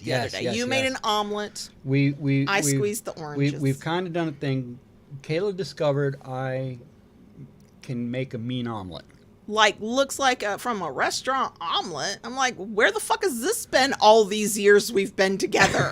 Why have I not been eating more omelets? And I said it exactly like that. My most submissive voice. And so I either a Saturday or Sunday morning, whichever works best for us, I've been making us omelets. And this past weekend, with our omelets, we had fresh squeezed orange juice. They're little oranges, and they're actually they have not gone bad, or I would not have squeezed them, but they're on that cusp of the peel is actually pulling away from the fruit. It won't be long. And so to get 2 full glasses for both of us, I squeezed 12 or 13 of those fuckers. Yeah. Now, I had the little juicer thing, the little plastic one. But yeah. So, yeah. It was delicious, though. What's funny is it doesn't even look like a natural, quote, the orange of orange juice you buy in the store, they're like, it's 100% orange juice, is a muted it's orange. It's like a yellowish orange. Yeah. What came out of our oranges was like neon orange. Yeah. It was bright orange. Oh, my God. It's delicious. But it tasted so good. It's delicious. Tasted so good. Silent Wing, as the queen moderator, asked if I have reminded everybody that the monthly YouTube live stream hangout Q&A has moved. I did say it, but I don't know if I clearly said it. Mm-hmm. March 25th, not during our break, when we get back. Yep. Same time, 9:30 p.m. Eastern. We will mention it at that week's episode when we get there. But March 25th. So but that tree is ready to just burst forth with flowers. Yeah, when the flowers come out, they're so pretty. Oh yeah. And then the smell and that's the scent of them. Yep. It's delicious. Mm-hmm, but man, we had so many oranges. I think we may have just as much next year, if not more. Yeah. We ended up not counting them when we should have. We meant to. I know. But I'm fairly certain it was 75 to 100 easily. Yeah. And after I picked the oranges because of the way the tree had grown. It was actually, I was having to take sticks and prop the branches up. I did a lot of pruning on the tree as I picked this year too. So Junie said new Patreon perk. Oranges. Florida oranges. I am proud to say we have more patrons than we have oranges. So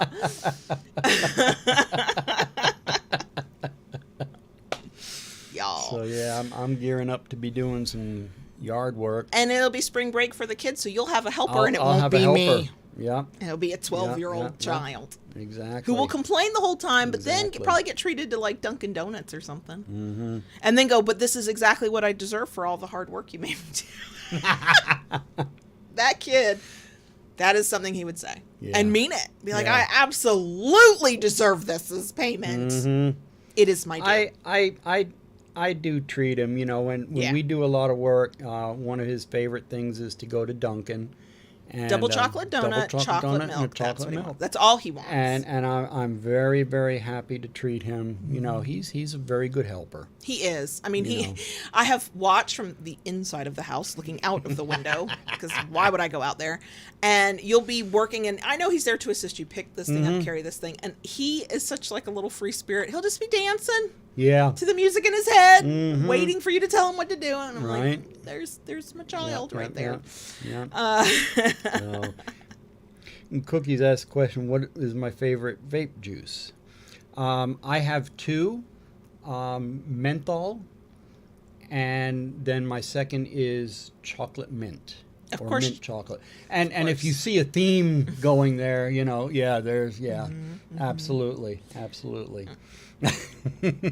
So, the double chocolate donuts are hard to come by. They're very popular at Dunkin'. And so we have actually found a Dunkin' Donuts that consistently has double chocolate donuts. At the time, he and I are most likely to be there, which is on our way to me taking him to school. And the other two that are in some ways closer to where we live, but are not on the way to school, are very inconsistent with their double chocolate donut stock. And so the second time we went to this one Dunkin' that's on the way to school, he looks at me and goes, Mom, this is our Dunkin'. This is the one we have to come to. When it's our on our way to school Dunkin'. Now, y'all, we do not go to Dunkin' multiple times a week, even always once a week. Like, it'll be like once a month minimum, maybe like at a random time. So maybe twice a month.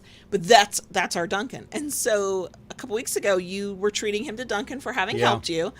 And you were telling me where y'all were going, and it blew his little mind because it was not the Dunkin' closest to us. It was the on the way to school Dunkin', almost guaranteed to have double chocolate donuts. But then you took it a step further, because my child is an indoor cat like his mother. And what did you do to that poor child for him to get his double chocolate donut? We went inside and ordered and sat down and ate. I don't think he even knows what the inside of a Dunkin' looked like before then. I really don't think he did. And see, I blew his mind because when we lived in Tarpon, we were just up the street from a Dunkin'. And I used to take both boys to Dunkin', and we used to go inside and sit down in there all the time and eat. It's been so long for him. He's like, well, no, we only do drive-through. Plus, also, like I said, he's my child. No, we're not going inside where the people are. What the fuck? No, and it was funny because he, and it's weird because there are certain things he will remember. Mine like a steel trap to a detail that it's like, huh? And he did not remember that we used to go to Dunkin'. Was convinced that he had never. And yet this is the same child. He's 12. He was sitting in the car with us. We were going somewhere, doing something, and he described a memory from when he was like 2 or 3, like detailed. And I vaguely remembered it. I was like, you remember that? And he's like, yeah. But he can't remember going to Dunkin' in Tarpon Springs. No. So, yeah. On the live stream before, or the podcast, or the whole thing before break, I could just talk and talk. I know you could. I know. I have nothing to say, but give me a minute. Some random something will thought pop into your head. Of course. Yeah, I have a new purple work table that we built out of bits and pieces. Thank you, Internet, for giving us a cheap table idea. Right. It added to it's a workstation, shipping station table for all the stuff I do for your shop and our Etsy shops. And it's purple. Yep. And I've put it to good use. You have. Didn't take you long. No. I had to organize. I also had to organize. It's tough to be me. I had to organize glitter yesterday. Yeah. I mean, got glitter everywhere. Yeah. It's funny. I'm looking at, because where I'm sitting in relation to the room and you, I look straight at the table and the shipping station. And that is so organized because I did something about it. But if I turn my head the opposite direction to look at the corner where I actually work all the time, it's not as organized. I also, with a gift card I got at Christmas to Joann's, I bought a ridiculous amount of holographic and glitter iron-on vinyl, like you put on shirts and tote bags and whatever, and have no projects to do with any of it. But I own it, but I don't have a place for that either. So I've just got like hollow and glitter stuff just like stashed everywhere. So, yeah.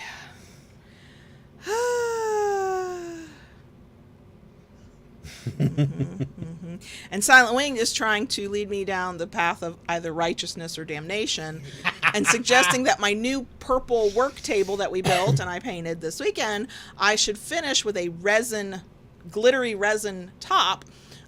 It would make it more sturdy. I could do all kinds of stuff on top of that work table. But I know we just bought a bunch of resin and I know how expensive it is. He's not going to let me use that resin for that. Not the right kind of resin for that. So, no, sorry, you're out of luck. You're out of luck.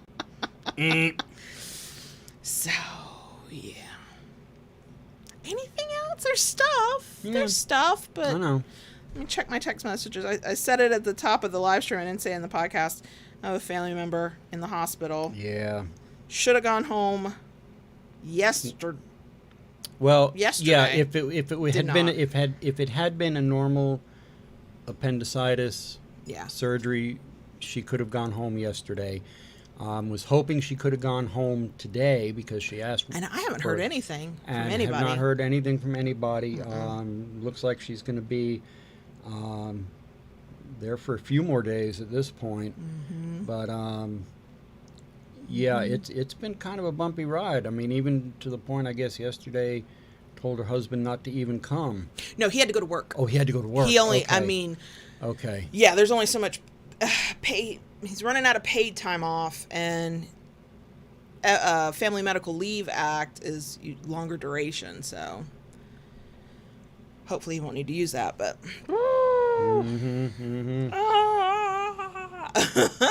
Yeah. So, yeah, we're kind of on high alert over here. We thought we were going to have to figure out one of us to go pick her up from the hospital because her husband had to work today, but and that was fine. I was happy to rearrange the schedule. Like, yeah, let's bust you out. Let's get you home. But I'm surprised she hasn't called one of us to bring her a Starbucks. I know, right? I was waiting for that. So she is diabetic and is on a restricted diet just in general. She's been diabetic my entire lifetime, so she knows what she can and can't eat. Well, the hospital made an oopsie and put her in for a regular diet. So her first meal post-surgery was breakfast, and she was like, was it French toast or waffles? Oh, I ate that. She's like, I didn't eat the syrup. I didn't drink the orange juice. I know what I'm supposed to do. But the nurse found out she was not coded correctly for the correct diet and fixed that immediately after breakfast. She was like, well, I enjoyed it while it lasted. I knew it would not stay this way. So, and that's the thing that really gets me with her a little bit, because it's like, you've told me she's pretty much been diabetic most of her life. They are pretty sure that she was clearly diabetic when she was a little kid and didn't get diagnosed till her early 20s. Yeah. And it's for her, because of the I guess depth of her diabetes, she needs to eat correctly. Yeah. And yet when it's put in front of her, she won't say, you know, I can't have this. No, she will deny her. I mean, she will follow certain guidelines, but I've heard her say in the past, she's like, I know what I can't and can't do. I know how to work my medicine. You can't tell me what to do. I also think this particular relative is definitely a baby girl. Like, I have no clue about kink or whether she would ever, but the vibe, definitely baby girl. Yeah, that's true. But also, you know what? I know I shouldn't eat a certain way either. Yeah, I know. Do it. I know. So I'm not gonna judge anybody else for what they do.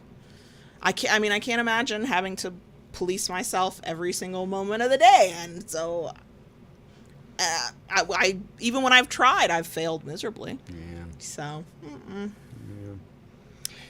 All right, we probably should get going because I haven't even eaten lunch. You haven't eaten anything yet, and I know you've got to work. I've got work to do. I've got to pick up a kid from school. You've got to pick up a kid from school. Well, that means I have to say goodbye to everybody for like over a week. It's well, very sad. A lot of the folks you can jump into and chat with on the Discord server. I never go into Discord unless I have a snarky thing to say, or a glitter thing to say, or a picture to share. When don't you have something snarky to say? There are times. Sometimes I'm too busy for the snark. Or with my new memory issues, thank you, perimenopause, I think of the snarky thing, and by the time I go to a keyboard or pick up a phone, I have already forgotten it. I've forgotten where I was in the steps of making coffee in the middle of making coffee because I got distracted. And so either your coffee's not going to be sweet at all, or it's going to be way too sweet because did I put in the syrup or not? I don't know.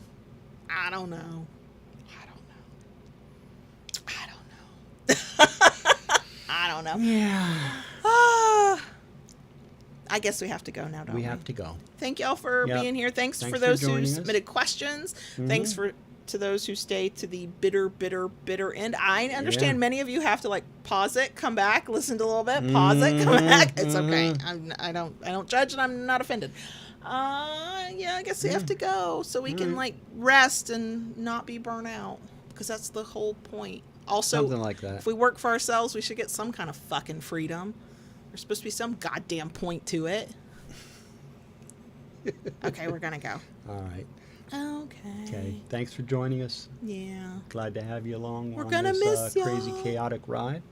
We'll be back, but we'll miss you. Yeah. It's only a week, but I'm like, bye, farewell. Write to me. Mm-hmm. Oh my God. Oh my God. Bye. Bye.